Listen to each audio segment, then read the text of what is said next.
most effective, vital ways of attracting the attention of our Supreme Lord, attracting the mercy of Supreme Lord is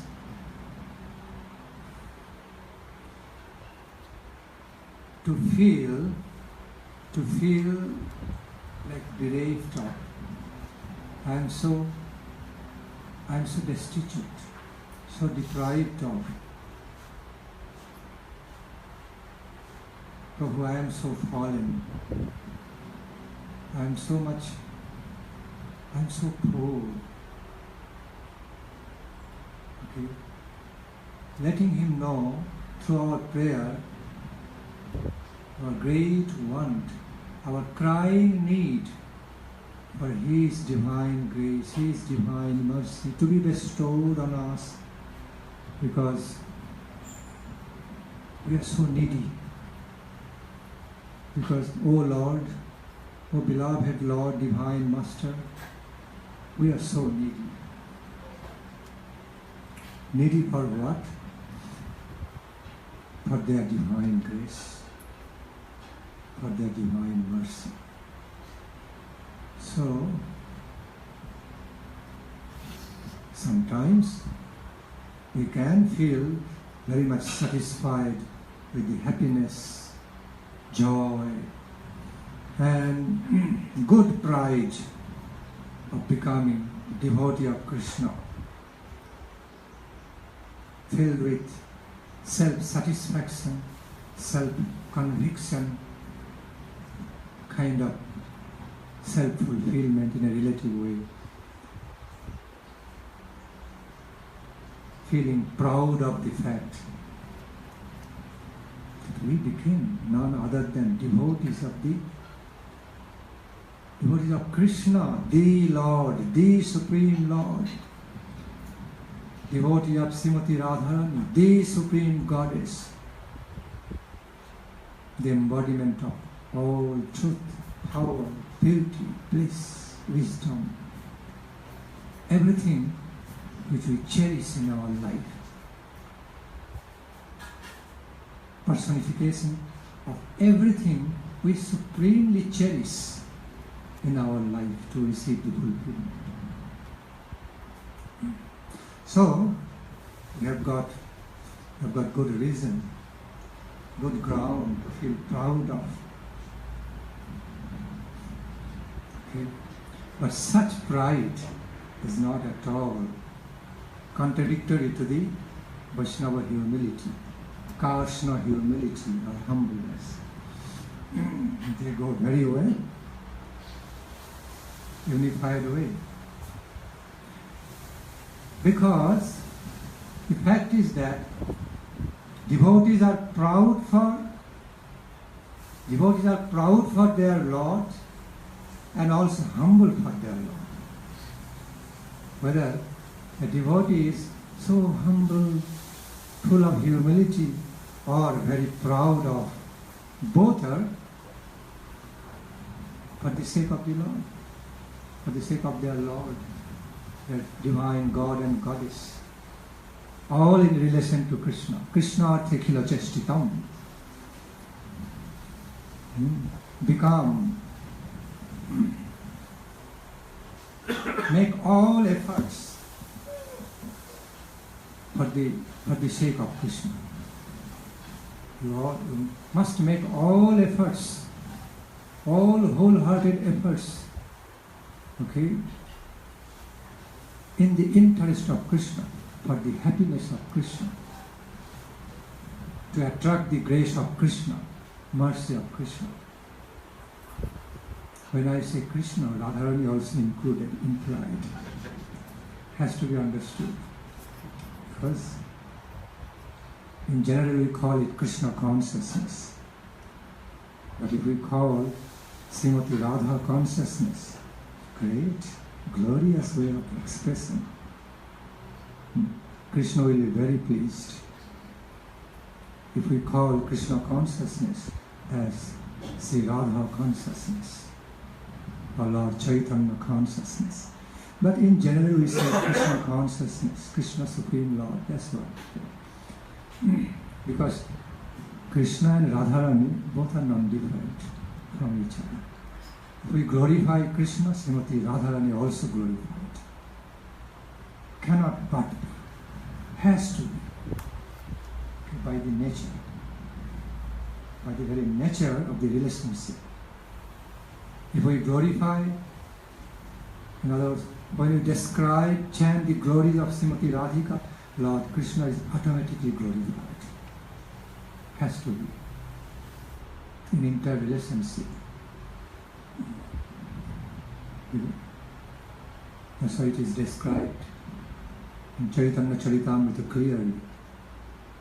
Radha Purna Shakti, Krishna Purna Shaktiman, Dui Vastu Bhedo Nahi, Shastra Paraman.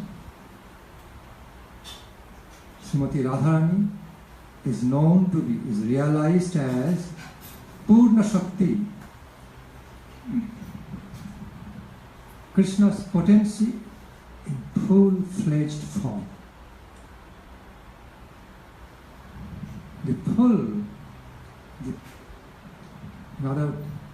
She represents the full-fledged form of potency of Krishna, power of Krishna. And Krishna is the owner of that potency. He is the supreme owner, rightful owner, beloved owner of that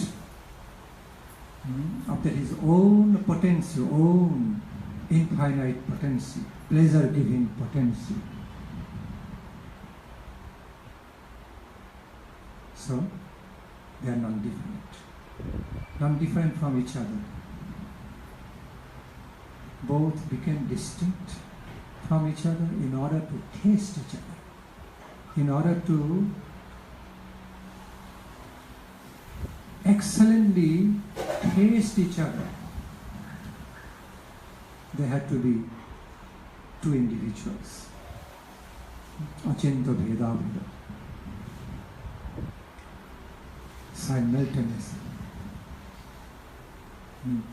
Inconceivably, simultaneously, one and distinct by nature of relation.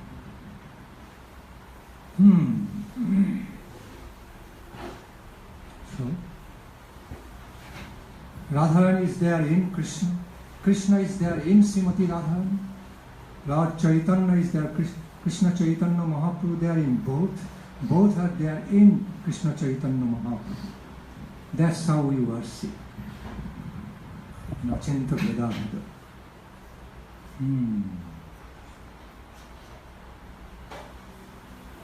From just one point, these topics came, so I have to remember that. That was the point.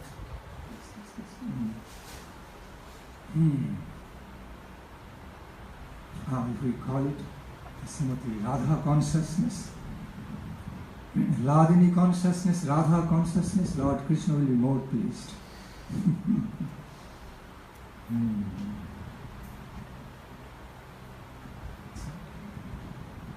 যে যত পতিত হয়, যে যত পতিত হয় তব দয়া তত তাই, তাতে মই সুপাত্র দয়া. That is one of the vital moods, one of the most sublime moods of the pure devotees, which has so much power in it to attract the attention, gracious attention, merciful attention of their lordships, Radha Krishna, Mahaprabhu.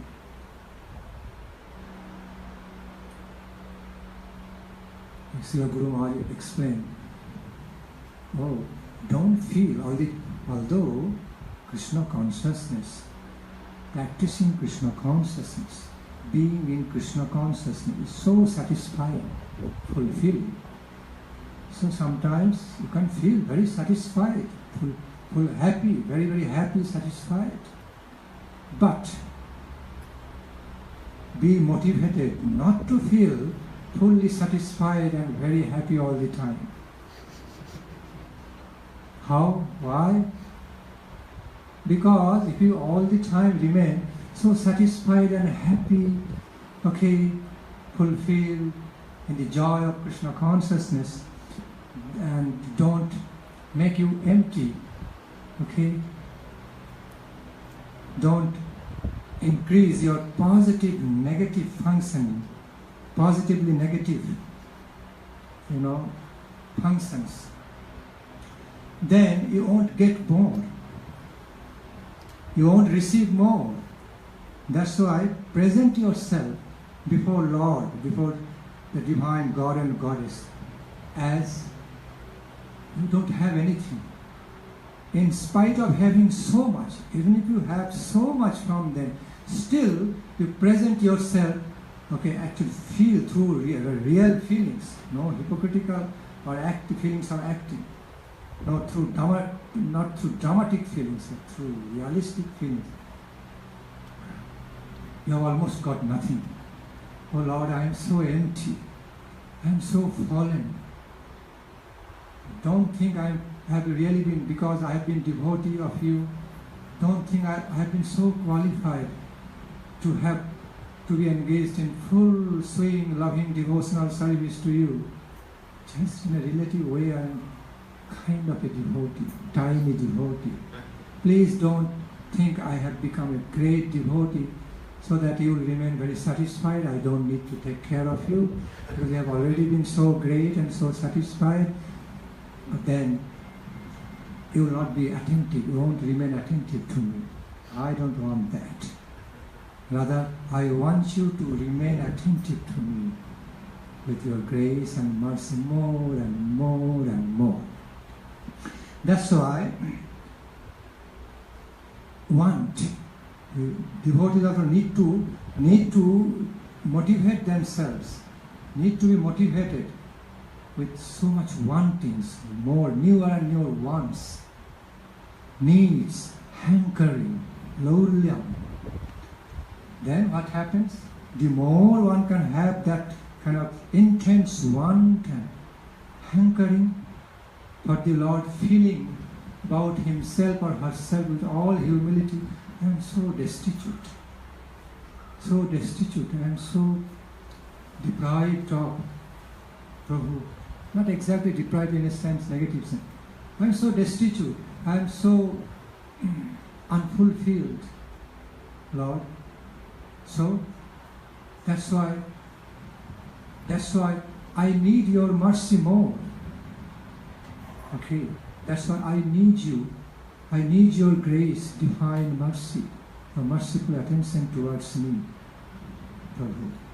In that way, devotees always maintain purposefully, consciously, they maintain their intense hankering, love, to receive more and more and more from the Supreme Beloved Guardian. So both functions we find in the lives of devotees. Feeling fulfilled, very satisfied, fulfilled, at the same time unfulfilled, dissatisfied, in a positive way, dissatisfied. In Rai Ramananda Samvad you see, Krishna Bhakti Raso Bhavitamati Kriyatam Yadi Kutopi Labhati Tapta Laulamapi Matra Mullami Kalam Janma Koti Sritoi Nalabhati. Anywhere, from any position, anywhere, if you find, by anywhere, from any position, by great luck, unbelievable fortune, priceless fortune, anyhow if you find some pure devotional love for Krishna, ecstatic love for Krishna, mellows of blissful love of Krishna, just buy it. Don't miss that chance. That is the greatest moments It is the greatest moment of all fortune, highest fortune in your life. Don't miss that chance. Try to buy it immediately. And by which price you are going to buy that priceless gift? Laulyam. Tatra laulam api. Only laulam is the priceless price to buy that priceless gift. Ecstatic love of Krishna. Taste of the ecstatic love of Krishna. Otherwise, so attainment of ecstatic love of Krishna is possible. Only becomes possible by the innermost devotional hankering and by the divine mercy of pure devotees and their lordships. Causeless mercy of pure devotees and their lordships. They are so interrelated.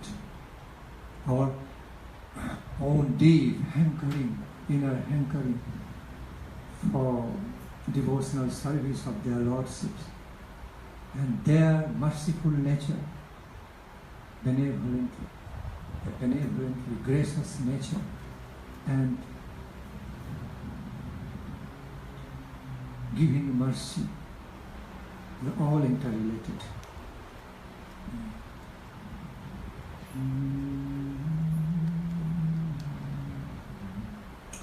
The true development of life of Krishna consciousness, Radha Krishna consciousness, that of ecstatic love for them, needs all these functionings together. One's own innermost hankering, devotee's mercy, Lord's mercy. Okay.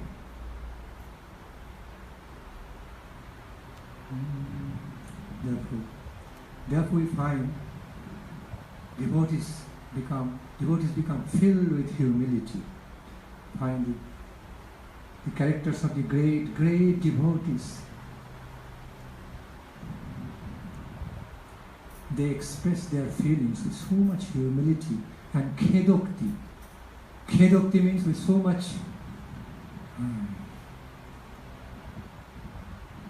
much lamentations, hankering.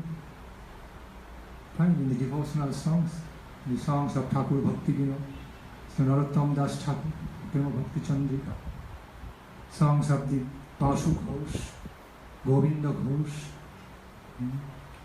Narahari Thakur, Narahari Sarkar, Srila Vishwanath Chakravarti Thakur, songs of Rai Ramananda, Sarupa Goswami, even songs of the Braja Gopis.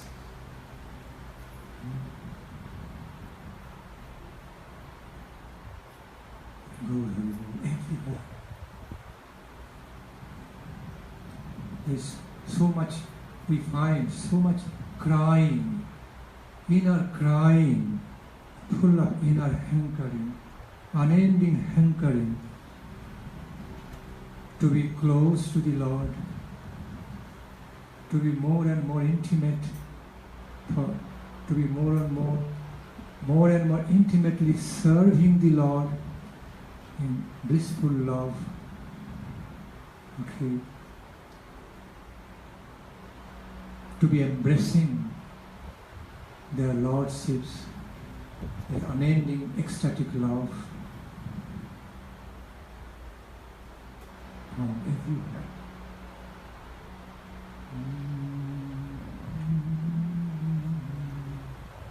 That's why the manifestations, activities of Sambhoga and Vipralambha Prem go side by side together. Like two tracks of twofold Krishna Prema going side by side. They don't directly mix with each other, don't directly unify with each other because apparently they are contradictory to each other. but they fulfill each other, so complementary to each other. After enough of this, after devotees feel, after on the plane of Nitya Siddha, okay, on the plane of perfection, Nitya Siddha plane, in the divine abodes of their lordships, Sriman Mahaprabhu, Radha Govinda Dev, Govinda Gopinath Madanam, we find so much satisfaction. Devotees' hearts are fulfilled with super excellent satisfactions. Okay, taste of ecstatic love of Krishna, fulfilled.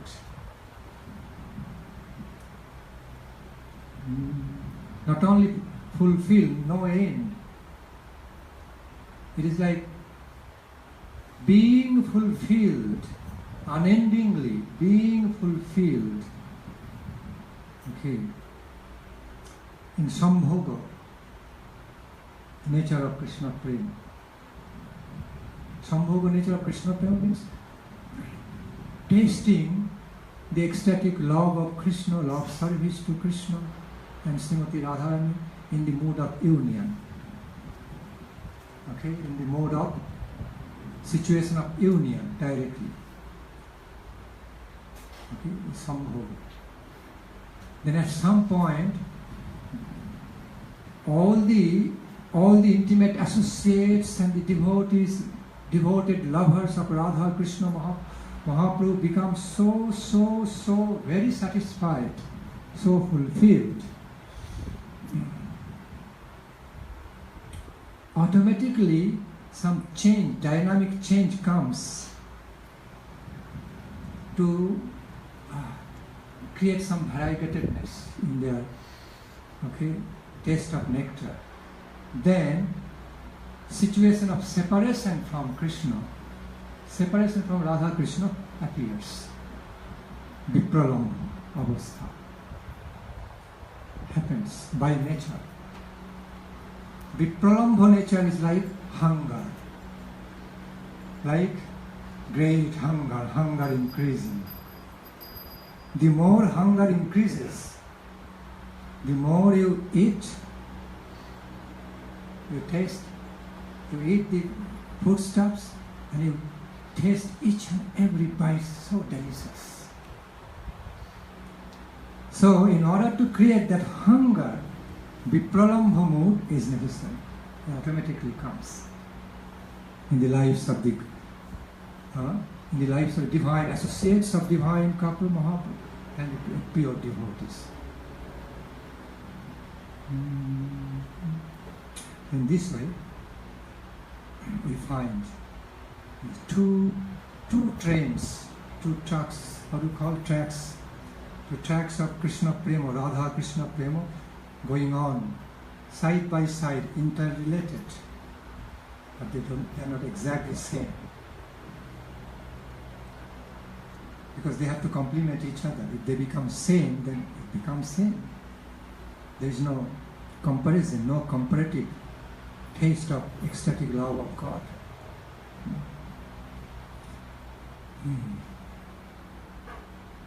So, thus, all the eternal intimate associates of divine couple, Mahaprabhu, pure devotees, remain absorbed in ecstatic love services to them with both trains, both natures, Sambhoga and Vipralambha. Thirst and the unending satisfaction of the thirst and unending creation of the thirst, both. Therefore, the nature of Radha Krishna Prema is so dynamic. It is everlasting, eternal at the same time, manifests in newest way. ever unchanging and eternal, and maintaining that character is also at the same time manifesting in newest way. Achinta Vedami, unthinkable by human brain, or any brain. Okay. How it happens is inconceivable, but still it happens.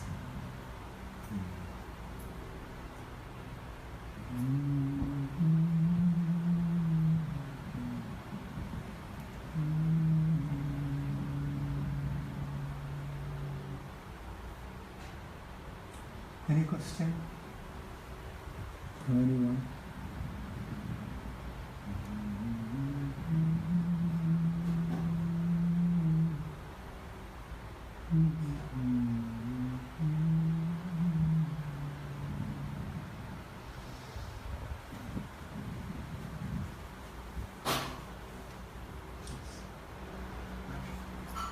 Saying that sometimes one feels pure devotion is very satisfied, content, and then somehow sometimes the feeling of wanting more comes.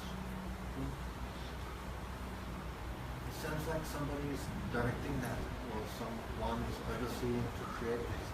Can I say something about that? How it changes, who changes to a height?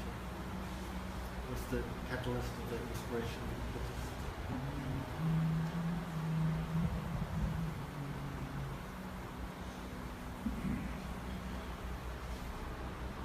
One's own constitutional nature,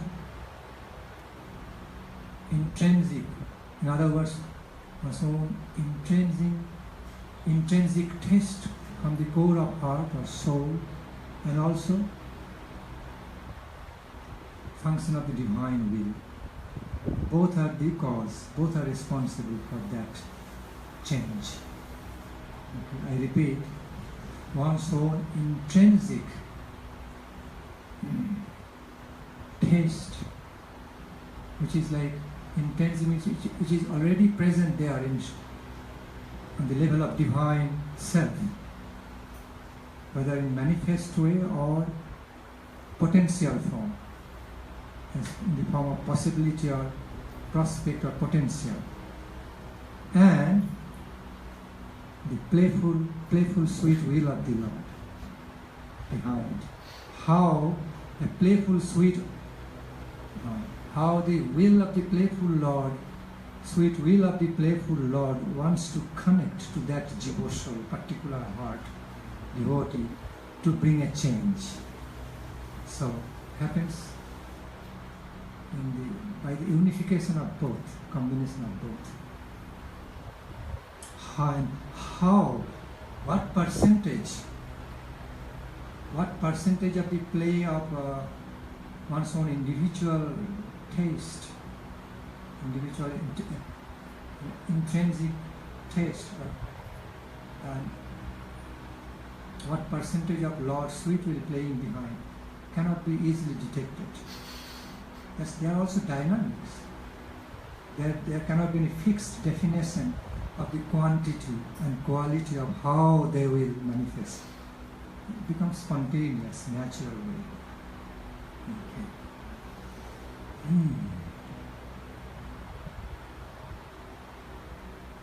Change, principles of ever dynamic changes in the lap of unchangeability.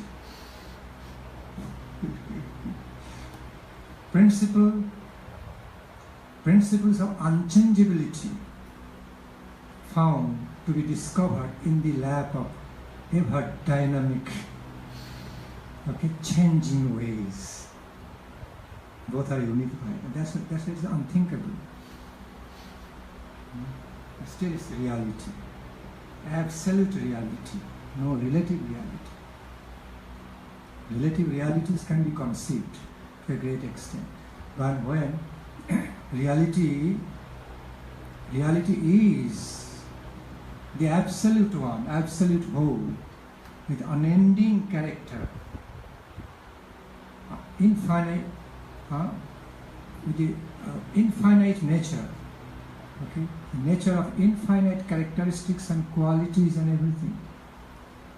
So then, it has to be unthinkable. It has to be inconceivable.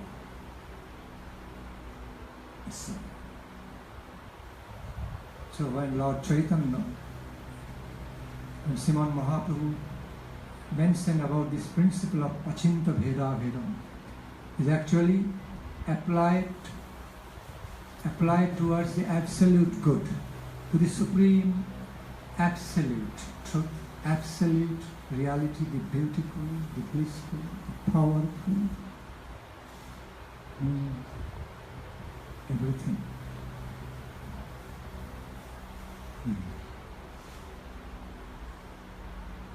Again, because that's the character. That's the character of the natural character of the supreme, absolute infinite. That in all its directions of conceptions, existence, manifestations, it is simply infinite, with innumerable multifarious manifestations. Therefore, cannot be fully conceived. Something fully conceived means it's getting limited. It's no more infinite. It always stays beyond our great conceptions, all power of conceptions, ability of conceptions.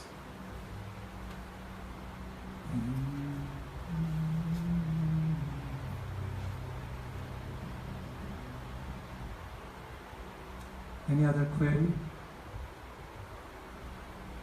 from any context of Krishna consciousness? Maharaj,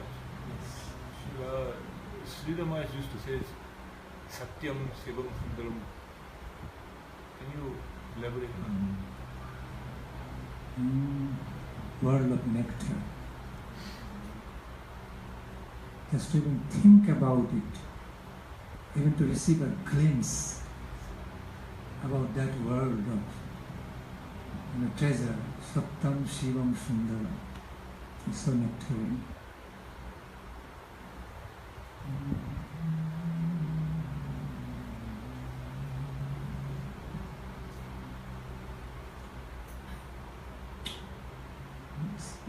It's vast, The scope of its explanation and analysis is very vast.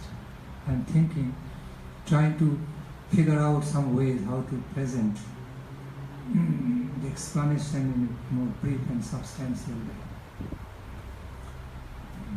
Whole night will pass if I continue speaking on this topic, okay, in an analytical way. Gaur Hari, Gaur Hari. Satyam. First of all, Guru Maharaj explained the character of truth. What is truth? How is that truth? What is and are the infinite characteristics of the truth? So first of all, he explained that Satyam means absolute truth. In other words, truth, the absolute. And then he explained the truth, the final truth, perfect truth, the absolute, means it has to be Shivam, means the source of all auspiciousness, origin of all benedictions and auspiciousness, wellness, Shivam. And anything which is completely truth, which is, see, these are lingual limitations. It's not anything, but somehow I have to express. Okay, I'm talking about the absolute. Here, whether Satyam or Shivam or Sundaram, all are absolutes. There's different, they are explained, they are just expressed with different characteristics, but the same reality. whom Guru Maharaj called reality the beautiful. Krishna, the reality which is named as Krishna, the supreme reality, the beautiful. Some other places Guru Maharaj also expressed reality, not only the beautiful, powerful and blissful, origin of all ecstatic love. Reality, the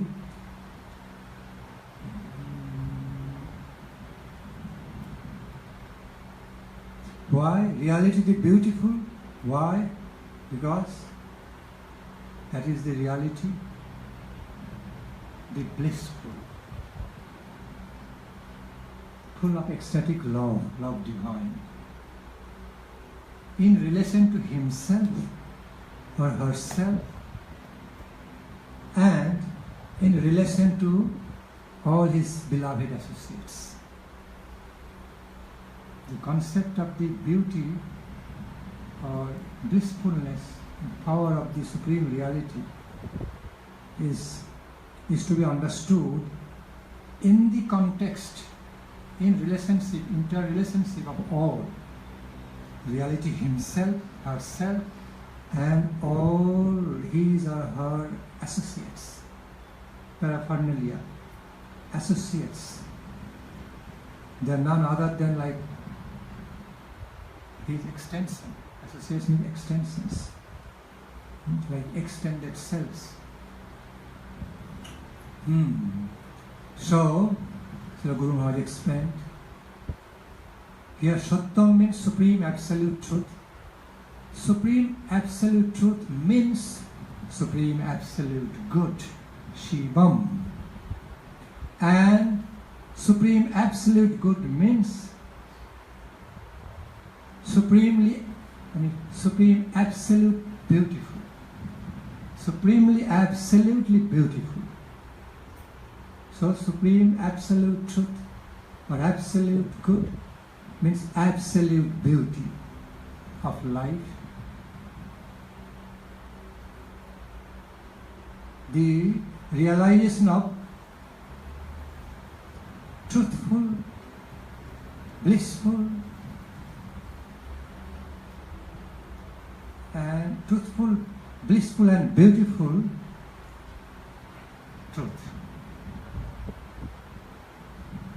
So I repeat, realization of truthful, beautiful and blissful reality. Sattam, Shivam, Sundaram. Three main characters, or three main characteristics of the supreme absolute truth, good or beautiful reality.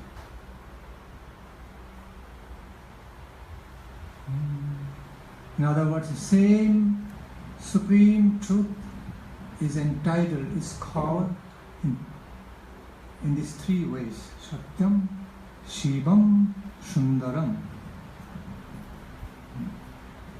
So because perfect absolute truth means perfectly absolute good.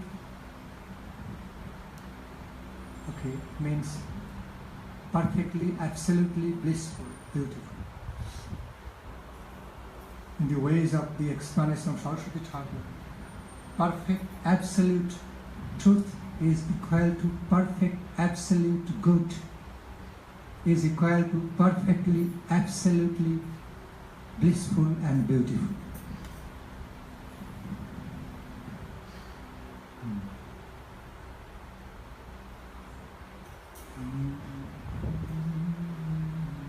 And that is found only in Krishna.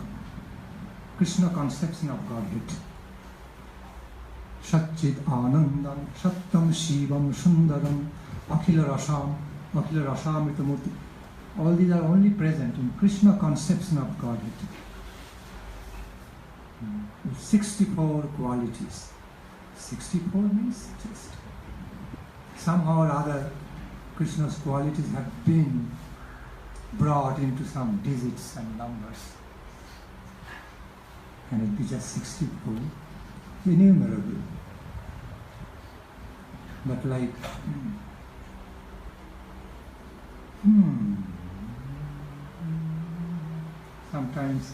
sometimes devotees lovingly want to describe the Supreme Infinite in a finite way.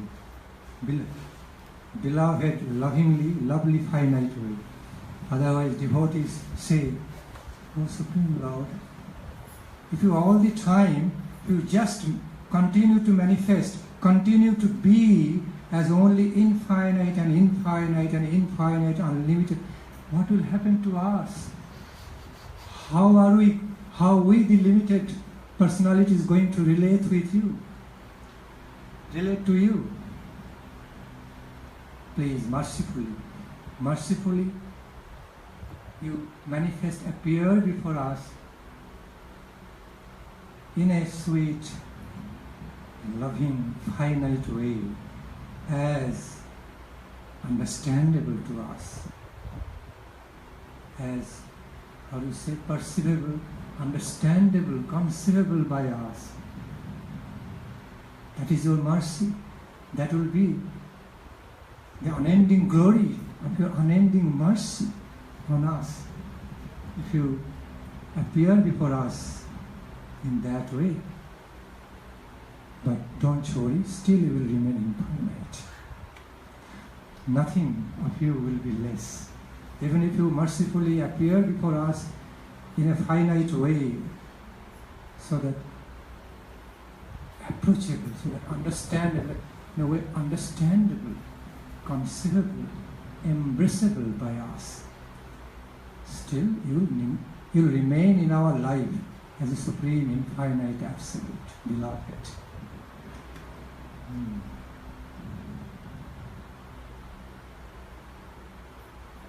This is the character. Infinite can make himself known to finite. That's why also he is infinite. That's how Srila Guru Maharaj replied to that South Indian scholar. Once upon a time, and once during the lifetime of Srila Saraswati Goswami Thakur, Srila Guru Maharaj happened to be, Srila Guru Maharaj and accompanied by few other loving God brothers, dear God brothers, went to South India in a preaching program on a Harikatha tour. And one of the local scholars, one of the famously known local scholars, just came to visit the great sadhus from Gauriya Math. And he heard, Gauriya Math also has great scholars. This Gauriya Math society contains some great scholars. Then, first of all, he visited one devotee there, but he offered some question and he was not very satisfied by the answer. And the devotee could not also tackle that scholar in a proper way, handle that scholar in a proper way. He was presenting a sophisticated philosophical question and all these, and the devotee immediately introduced that scholar to Guru Maharaj. He is the fittest person for you. Okay, just approach him. Then the scholar came to Srila Guru Maharaj. And his first question was, that was his first and last question. That question was, if finite can know infinite, it is no infinite. He just presented his question in the form of kind of comment. Swamiji, if finite can know infinite, it is no infinite. It is no infinite. And Srila Guru Maharaj looked at him. Looking into his eyes, He replied, if infinite cannot make himself known to finite, then also he is not infinite. And he immediately paid pranam, namaste. He said, Swamiji, you have got realization. That was his remark. You are a realized soul. Without realization, one cannot answer. One cannot instantly answer like this. It means you have realized this truth. So your answer was self-effulgent, self-evident in your realization. That's why you immediately answered me, instantly. That is very true. If infinite has no ability to make himself known to the finite, then also we limit his ability, so he is no infinite. Okay, it is no infinite.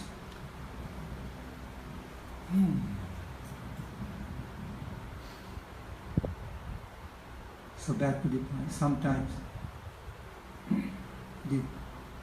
the great prayers of the great devotees to the Lord is that please appear, please manifest to us, appear in our life mercifully, in a bit beloved finite form.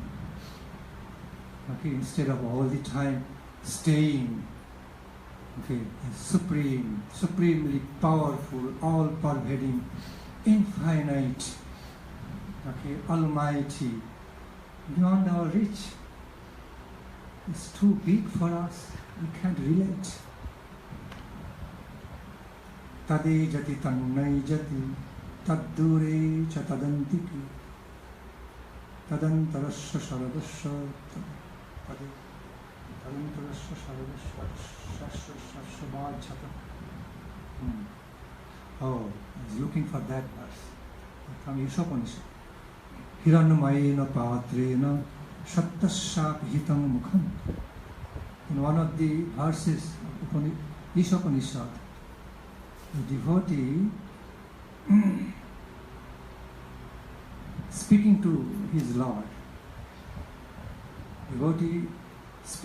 Lord, addressing his Lord in a very effective way.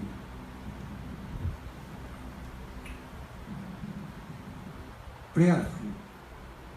His ways of approach to the Lord through these hymns, very prayerful, but very effectively filled with loving claim.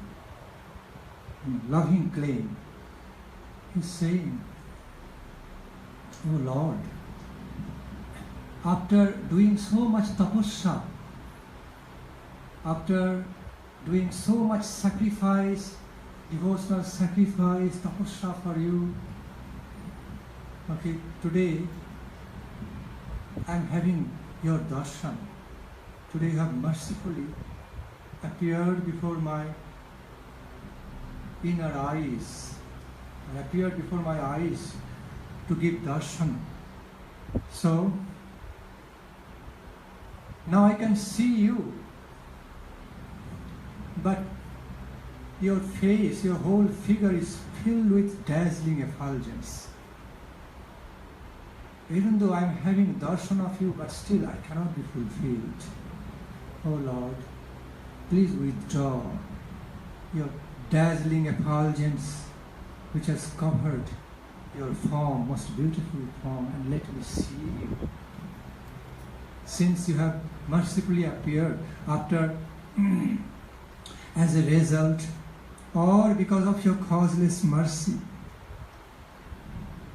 or due to the combination of both, due to the combined effects of both my own sadhana, my own tapasya, long time tapasya and hankering about you, to have darshan of you, okay, with my inner devotion, to the best of the ability of my devotion, and also your causeless mercy. Since you have mercifully appeared before me, let me see you, Lord. Let me see you. Let me have darshan of your beautiful form, transcendental form. But still you are playing with me. I see your face, the divine form, is filled with divine effulgence, dazzling effulgence, so much so my eyes cannot take it. My eyes cannot pierce through it and see your beautiful form. Just withdraw it. Let me see you. Okay. Putting that prayer, loving claim, and then Lord withdrew. Like what happened with Arjuna. At some point, at some stage of Vishwarup Darshan, Arjuna began to pray to Krishna. Krishna, enough of it. Oh Lord, it's more than enough. Okay, previously I am very sorry. I am very, very sorry. I beg your forgiveness that I expressed some doubt in you whether you are the Supreme Lord, all powerful, almighty, Parama Brahma, Paramatma, Supreme Lord, because you have always been my sweet friend also in this form. So I am very, very sorry, and that is Arjuna's mood. Okay? Please forgive me that I had that doubt in my mind and I questioned you accordingly, and so you began to show your universal form. That's why you have showed me your universal form, but now I can't take it anymore. Now it is so enough. It is too much. It is becoming too much for me. I cannot take anymore. Okay? I cannot hold this anymore. Okay? My heart is trembling. My whole constitution is being unable. Okay? I feel so unable, unqualified to take so much. Please withdraw it and come back in the same sweet form of my beloved friend, Krishna. Arjuna had to pray, because while Krishna showed universal form to Arjuna, he playfully made his own original form, like almost not seeable, not beholdable by Arjuna. Okay, not noticeable so much, because the universal form, the grandeur, the effulgence, the effect of the power of the universal form became so much prominent.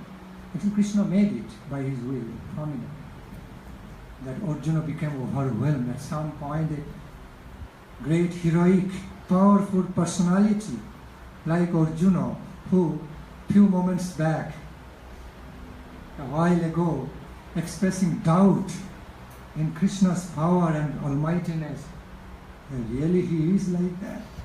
Now he became just turned opposite. He is now praying to Krishna, please withdraw, please retract, withdraw your form. I cannot take anymore. I am being overwhelmed. I cannot hold anymore. Be merciful. Then Krishna responded to his prayer and again came back in the same sweet, beloved, endeared form of Krishna.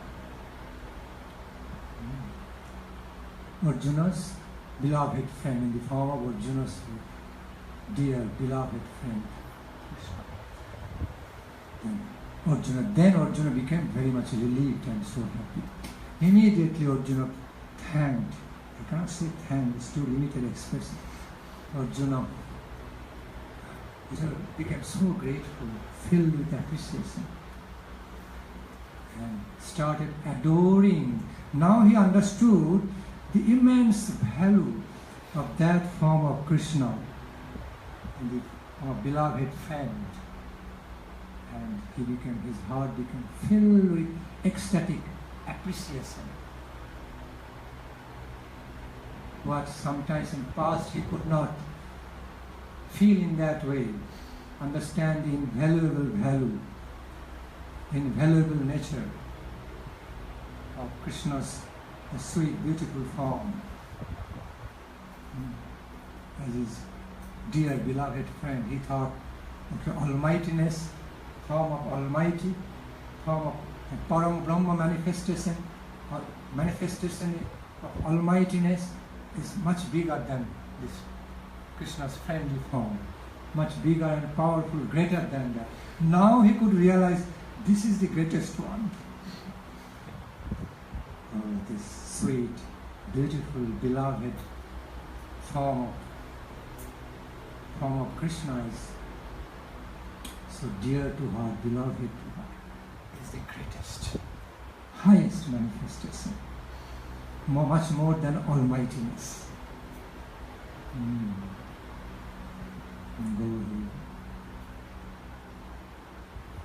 So Saraswati Thakur Prabhupada beautifully explained in one place, the highest concept or manifestation of Krishna's almightiness is there where he is helplessly defeated by the power of devotion before his devotees. I repeat, the highest conception or manifestation of almightiness of Lord Krishna found there where he is becoming helplessly defeated, conquered by the power of love of his own devotees. So beautiful. Because the Supreme Almighty getting defeated by the power, before the power of his own ecstatic love, devotional love, means it is his supreme victory. His supreme victory.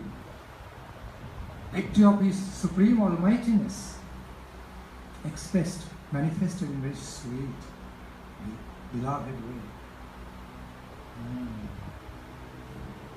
Power of love is always much greater than the power of power. Power of almightiness. So back to the point, Sattam, Shivam, Sundaram, the character of the Supreme Absolute Truth, Sattam, is very much qualified, is essentially qualified with the characteristics of Shivam, all auspiciousness, all goodness, absolute goodness, and also Sundaram, absolute beauty. Absolute Sundaram is beauty, and that beauty means personification of ecstatic love divine. That's the full-fledged realization of the beauty. Whenever you call something so beautiful, means you love it. You feel so much love for it. That's why you feel its beauty. Something you don't love is never beautiful to you. You will never feel as beautiful. So the definition, the definition of the character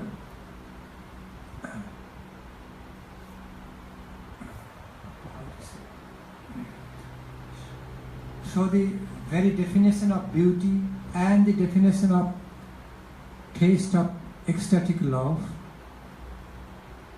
are same, very much unified. It's basically the same feelings and realization expressed in two different ways. As beautiful or as lovely or lovable, loved. Anything which is extremely, supremely beautiful means supremely loved. Okay.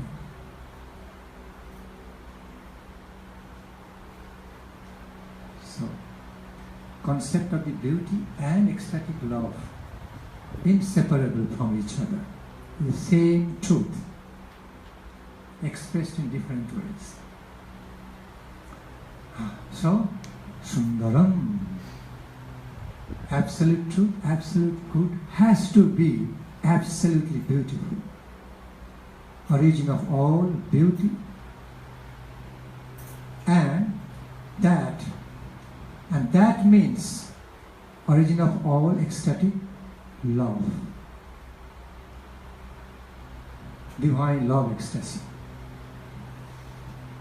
Gaur Hari. That's how Guru Maharaj explained. Satyam Shivam Sundaram.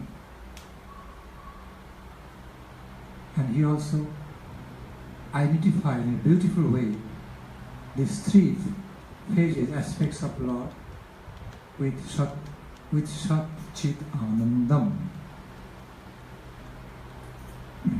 Satyam Shivam Sundaram relates to, respectively relates to Sat Chit Anandam. Sat means truth, something eternal. Sat means truth, eternal, self-evident, self-fulfilled truth.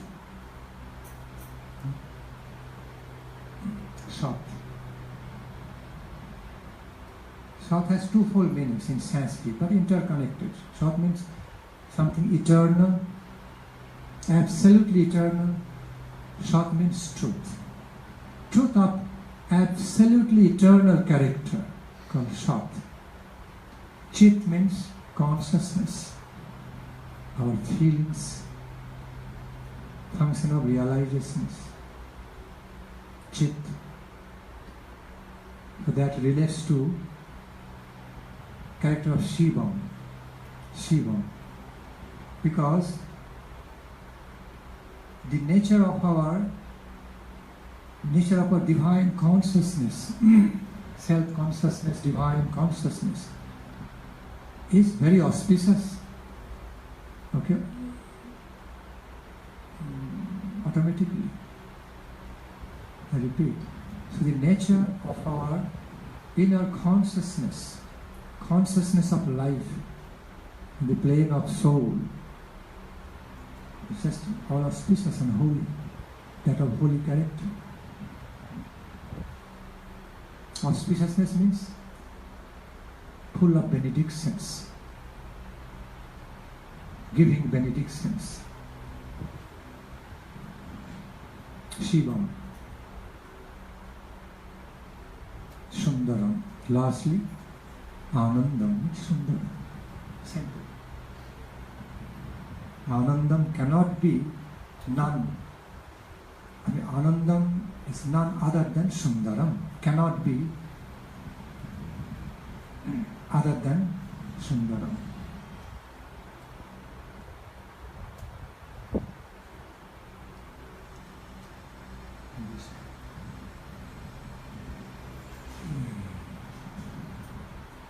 Should we stop or continue?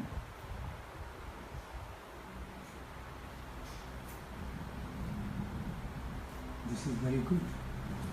Devotees are still thinking. Should we continue or stop? And stop it. And some are thinking, okay, it's time to stop. Some may be thinking, maybe continue a little bit more.